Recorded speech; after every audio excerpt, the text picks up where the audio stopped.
Yung last upload ko, I think, was 10 days ago na yata, no? And pinag-usapan din natin doon yung pag-crash ng Bitcoin at the same time yung LBPT. Medyo maganda yung balita about dito sa LBPT kasi malapit na silang malist sa Gate.io. So, sa mga hindi pa nakakapanood, ano ba yung LBPT? I-visit natin ulit dahil merong surprise, no? Na listing na kumbaga meron din kayo profit.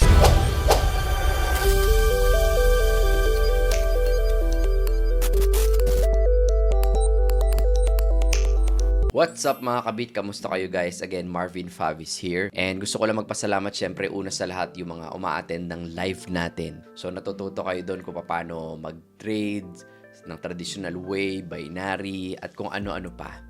And of course guys, no, ito kakagaling ko lang sa Sagada for 5 days. Yung last live natin, nakinig kayo, no, at maraming kumita, maraming natuto. Pero sabi ko magbabakasyon ako ng 5 days. And yun, ang ganda ng experience kasi meron tayong mga bagong realizations kasi nakita namin doon yung mga stalactites, stalagmites sa loob ng Sumaging Cave sa Sagada. And makikita mo doon na millions of years or thousands of years bago mag-create ng mga structure na yun, no? Even yung mountains, yung mga stalactites nga. And ang realization ko dun is, yung existence mo ngayon at yung buhay mo ngayon is just a blink of an eye. Ibig sabihin, saglit lang tayo dito sa mundong to. So, spend your time wisely sa mga loved ones, no? Sa mga mahal mo sa buhay na, or kaibigan, no? Na talagang quality. Kasi possible marami kang kaibigan pero iilan lang yung quality. And pili mo mabuti kung saan mo ini-spend yung time mo. Baka mamaya kung ano-ano na lang yung mga pinaggagawa mo sa buhay na hindi mo nasusulit talaga yung totoong buhay or hindi ka man lang nakakapag I love you sa mga mahal mo sa buhay. But anyway,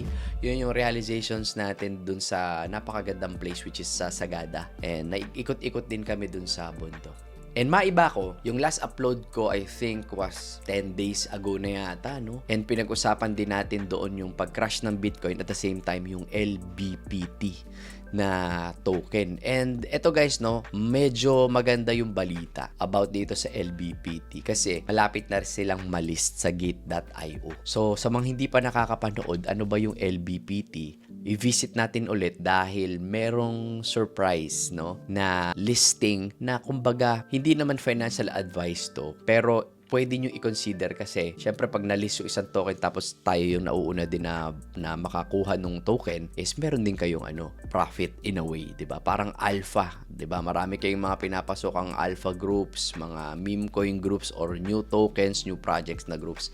And eto, at least kitang-kita natin na merong maliit lang naman na profit, kumbaga pangkape-kape nyo lang din. And hindi siya, kumbaga legit yung project. Pwede natin silipin ulit doon sa mga hindi nakapanood. Ano ba itong sinasabi kong LBPT? So, ang tawag kasi dito guys, no, daan na lang natin yung location-based platform for a seamlessly connected world. Ang purpose lang naman nila actually, i-upload ko rin baka sa March, yung question and answer kasi minute ko din yung creator niya, no, yung pinaka main developer niya and yung team, no, na ang gusto pala nila dito sa project na to is since location based platform siya is makakatulong siya pag ikaw ay nagta-travel, makakonect sa mga kunyari, pumunta ka sa Japan or sa Korea, alam mo kung saan yung mga police station, mga ospital, at kung ano-ano pa mga locations na gusto mong bisitahin or even mga tao na gusto mong ma-meet. Pwede rin na meron kang kailangan na crypto na ipapalit or pera mo, exchange yung dollar, peso, Korean, or won na gusto mong ipalit sa currency na gagamitin mo doon, makikita mo din doon sa app nila. Kumbaga, ang point lang naman ito guys, no, in layman's term, gusto ko lang i-explain sa inyo ng walang kahirap-hirap intindihin. Para siyang application ng social media na ando na lahat. Kung gumagamit ka ng Tinder, which is gusto mo makipag-meet sa ibang tao, kung magamit ka ng Facebook, Instagram, at kung ano-ano pa mga social media accounts na ginagamit mo, iisa na siya. Kung gumagamit ka ng X, gumagamit ka ng Waze, gumagamit ka ng exchanges o nagpapalit ka sa mga platforms na ginagamit mo, nagpapapalit ka ng USDT, so iisa, ando na siya lahat. Okay? So pag-iusapan naman natin saglit yan, but I just want to emphasize yung mga pwede mong gawin dito at umiikot yan sa loob ng blockchain blockchain of course. So location-based siya, alright? Real-world location data. Ibig sabihin kung gumagamit ka ng Waze, ng Grab, kung ano yung location na talagang totoong location, yun siya. Siyempre, since sa blockchain siya umiikot, makikita nyo lahat ng transactions because it is secure, transparent, and decentralized infrastructure siya. So, okay, matitrace nyo lahat siya. And then, siyempre, yung easy payment solutions for travelers and local businesses. Yung nabanggit ko kanina, pag umiikot-ikot ka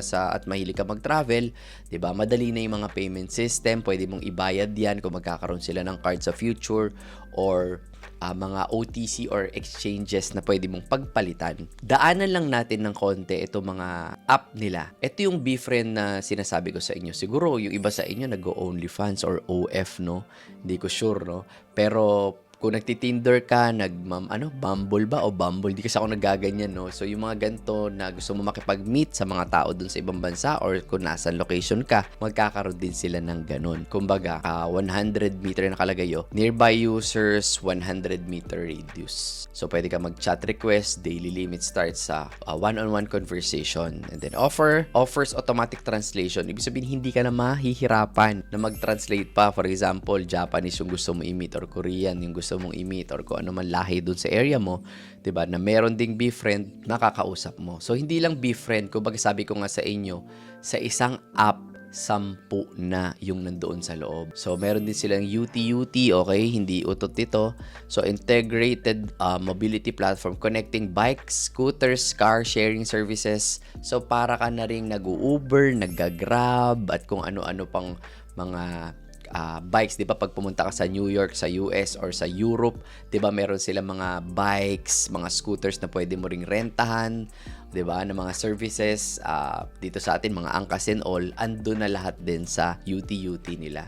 So, maganda dyan, may LBPT rewards for eco-friendly transportation choices. So, guys, yung sinasabi ko sa inyong listing kanina is yung LBPT. LBPT, ito yung pinaka parang crypto or token na umiikot sa loob. Ito yung pinambabayad, pinagpapalit. Kumbaga, ito yung parang USDT, no? Or yung token na nagre-revolve around the platform, di ba? Kung ikaw ay nagti-TikTok, di ba, nagbibigay ka rin ng gift.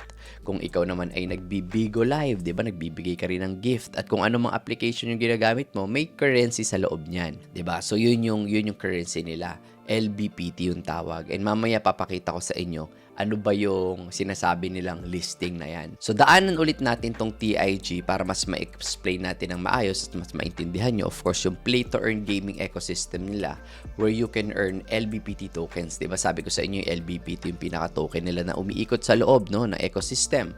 So, habang ini-enjoy nyo yung mga games na yan, so kung ano yung token na umiikot dun sa loob ng play-to-earn game, yun din yung ginagamit mo. So, kunyari, nag-earn ka ng LBPT dito sa game na to, yun din yung pwede mong gamitin sa UT, pwede mo rin gamitin sa Befriend kung gusto mo magpapansin dun sa mga babae na gusto mo or lalaki na gusto mo magpapansin kasi may gifting din dun sa Befriend bukod sa kinoconnect kanya sa mga tao, meron din silang gifting. So ano pa yung susunod nila? LAD watch ads, earn LBPT token. Okay, so ito rewarding advertisement platform. Kung nanonood ka ng mga ads, 'di ba, sa YouTube may mga lumalabas na ads.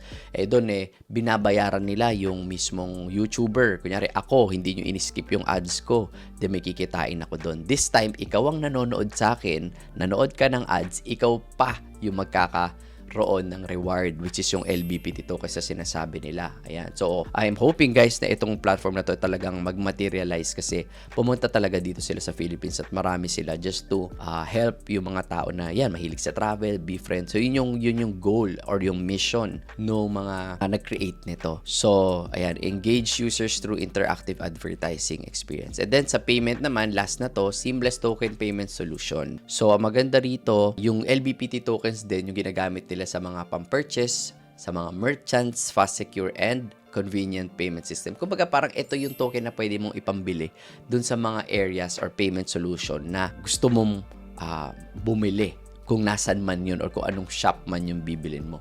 Okay? So, mabilisang transactions. And of course, kung may fees man yan, I think, pero wala namang binabanggit na fees. So, I think, yun lang talaga yung umiikot na currency doon sa loob. Okay? Sa mga partner merchants nila. Ayan, nakalagay dito. Yung mga partner merchants, yun ang pwede mo ipambili. Alright? So, dinaan lang natin, pero I think 10 yan. Ayoko na masyadong maging boring itong usapan natin dahil natakil naman na natin to before.